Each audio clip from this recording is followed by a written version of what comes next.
सिद्धरामैया किसी भी समुदाय को ठेस पहुंचाने वाला बयान न दे। यत्नाल बीजापुर महानगर पालिका सब डिवीजन ऑफिस का उद्घाटन को पहुंचे सिटी एमएलए बसनगौड़ा पाटिल यत्नाल ने मीडिया के जरिए कहा कि पूर्व सीएम सिद्धरामैया राज्य के सीनियर लीडर हैं, उन पर हमें गर्व है, लेकिन सिद्धरामैया किसी एक समुदाय पर गलत बयान देना बंद करें। उन्हें हिंदू, मुस्लिम, ईसाई सभी ने वोट दिया है। अगला सीएम कौन के सवाल पर कहा कि यह फैसला राज्य की जनता करेगी, ना कि सिद्धरामैया। पंचमसाली समुदाय को आरक्षण पर कहा कि मुझे सीएम बोम्मई ने भरोसा दिया कि उनके अधिकार अवधि में ही लिंगायत समुदाय को केंद्र की ओबीसी में और कुरुब समुदाय को एसटी में जोड़ने का लक्ष्य है। इस पर जल्द सरकार की मोहर लग सकती है, कहा एमएलए यत्नाल ने।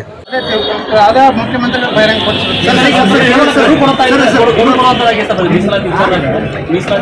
ಕೇವಲ ಗಡುವು ಕೊಡೋದಾಗ್ತದೆ ಸರ್ಕಾರ ಕಾಲಾವಧಿ ಅಂತಿಮ ಗಡುವು ಐತ್ರಿ. ಈಗ ಮುಗಿದೈತಿ, ಈಗ ಗಡುವು ಕಲಾಸ್ ಅಕ್ಟೋಬರ್ 23 ಲಾಸ್ಟ್. ಮುಂದೆ ಹೋರಾಟಿಲ್ಲ ಸರ್. ಈಗ ಲಿಂಗಾಯತ ಸಮಾಜನ ಕಾಂಗ್ರೆಸ್ನವರು ಅವಾಗ ಒಡಿಶಾಗೆ ವಿಭಾಗ ಮಾಡಿಸಿದ್ರು. ಬಸವಣ್ಣ ಈ ರೀತಿ ಹೇಳಿದ್ದಾರೆ ಅನ್ನೋ ನಿಟ್ಟಿನ ಅದು ಕೂಡ ಬಸವ ಏನು ಅನ್ಯಾಯಗಳಿದ್ರು ಅವ್ರನ್ನು ಕೂಡ ಹೊಡೆಯುವಂಥ ಕಾರ್ಯಗಳಿದ್ರು. ಈಗ ಅವರೇ ಈಗ ಮತ್ತೆ ಯಾರೋ ಒಂದು ಸ್ವಾಮೀಜಿಗಳಿದ್ರು ಅವ್ರ ಹತ್ರ ಹೋಗ್ಬೋದು ಅಂದ್ರೆ ಅದೇ ಪ್ಯಾಚಪ್ ವರ್ಕ್ ಮಾಡ್ತಾ ಇದ್ದಾರೆ. ನೋಡ್ರಿ, ಅದು ಸಿದ್ದರಾಮಯ್ಯ ಹೋಗಿದ್ರ ಬಗ್ಗೆ ಕೇಳ್ತಾ ಇದ್ದೀನಿ. ಒಳ್ಳೆಯದು. ಯಾಕೆ ಅವ್ರೇನು ಸ್ವಾಮೀಜಿಗಳನ್ನ ಭೇಟಿಯಾಗಿ ಬರ್ತಾರೆ ಸಿದ್ದರಾಮಯ್ಯ?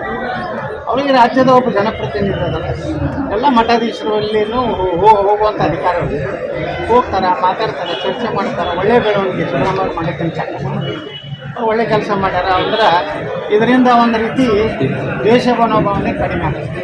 ಅದೇ ಸಮುದಾಯದ ವಿರುದ್ಧ ಇವತ್ತು ಪೇಜಾವರ ಸಲಿಗಳ ಬಗ್ಗೆ ಏನೇನೋ ಮಾತಾಡ್ತೀವಿ. ಮುಂದೆ ಅವ್ರಿಗೆ ಕ್ಷಮೆ ಕೊಡೋದು, ಅವ್ರ ಧರ್ಮ ಬಂದು ಅವ್ರ ಮನೆಯಾಗನೇ ಸಿದ್ದರಾಮಯ್ಯವ್ರು ಕೃಷ್ಣ ಪೂಜೆ ಮಾಡ್ತಾರೆ. ಇವೆಲ್ಲ ಸಮಾಜದಲ್ಲಿ ಪರಿವರ್ತನೆ ಆಗ್ತಾ ಇದೆ. ಯಾಕಪ್ಪ ಅಂದರೆ ಈ ದೇಶದ ಜನ ಜಾಗೃತ. ಮಾಧ್ಯಮಗಳು ನೀವೆಲ್ಲರೂ ಭಾಳ ಒಳ್ಳೆ ಕೆಲಸ ಮಾಡ್ತೀವಿ. ಆ ಒಳಗೊಳಗೆ ಏನೋ ಬೇರೆ ಸ್ವಲ್ಪ ಮನ್ಯಾಗ ನೋಡೋಣ. ಅದೇನು ಅಷ್ಟೇನು ದೊಡ್ಡ ಪ್ರಮಾಣ ಇಲ್ಲ. ನಮ್ಮ ಜಿಲ್ಲಾಡಳಿತ ಅದು ನೋಡ್ತಾ ಇದೆ, ಗಮನಿಸ್ತಾ ಇದೆ. ಭೂಕಂಪ ಆಗೋದು ಗಡಿಲ್ ಹಾಕಿ ಅಷ್ಟೇ ತರಲಿಕ್ಕೆ ಆಗೋದಿಲ್ಲ. ಅಲ್ಲ ಅಂದರೆ ನಾರ್ತ್ನಲ್ಲಿ ಏನಾಗುತ್ತೆ, ನಾರ್ತ್ನಲ್ಲಾಗಿ ನಮ್ಮ ಜಿಲ್ಲೆಯಲ್ಲಿ ಪ್ರಮುಖವಾಗಿ ಜಿಲ್ಲೆಯಲ್ಲಿ ಆಗ್ತಾ ಇದೆ, ಇನ್ನೊಂದು ಕಡೆ ಎಲ್ಲೂ ಆಗ್ತಾ ಇಲ್ಲ. ಇದರಿಂದ ಜನರು ಭಾಳ ಭಯಭೀತರಾಗಿ, ಅಂದರೆ ಯಾವಾಗ ಏನಾಗುತ್ತೆ ರಾಜಕೀಯಕ್ಕೂ ಕೂಡ ಒಂದು ವಿಚಾರ,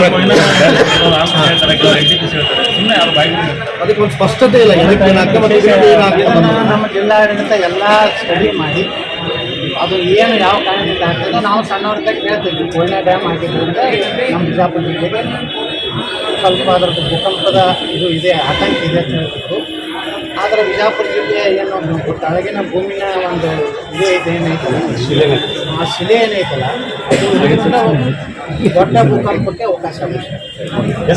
ಇಲ್ಲಿಯ ದೊಡ್ಡ ಭೂಕಂಪ ಆದರೂ ನಮ್ಮ ಭೀಮಾ ನದಿ ಭಾಗದಾಗ ಸ್ವಲ್ಪ ಆಗಿತ್ತು, ಇಲ್ಲಿ ಲಾತೂರು ಜಿಲ್ಲೆಯಲ್ಲಿ ಆಯಿತು. ಆದರೆ ವಿಜಯಪುರ ಜಿಲ್ಲೆಯಲ್ಲಿ ಅದು ಎಫೆಕ್ಟ್ ಆಗಲಿಲ್ಲ. ಕಾರಣ ಅಂದರೆ ನಮ್ಮ ಜ್ವಾಲಿಸ್ಟ್ ಹೇಳ್ಬೇಕಾದ್ರೆ ಇದು ಭಾಳ ಗಟ್ಟಿ ಭೂಮಿ ಮ್ಯಾಗಿರೋದ್ರಿಂದ ಏನಾಗೋದಿಲ್ಲ, ಸ್ವಲ್ಪ ಅಡಿಗಾಡ್ತಾವು, ಅದಕ್ಕಿಂತ ಗಾಬರಿ ಆಗುವಂಥ ಅವಶ್ಯಕತೆ.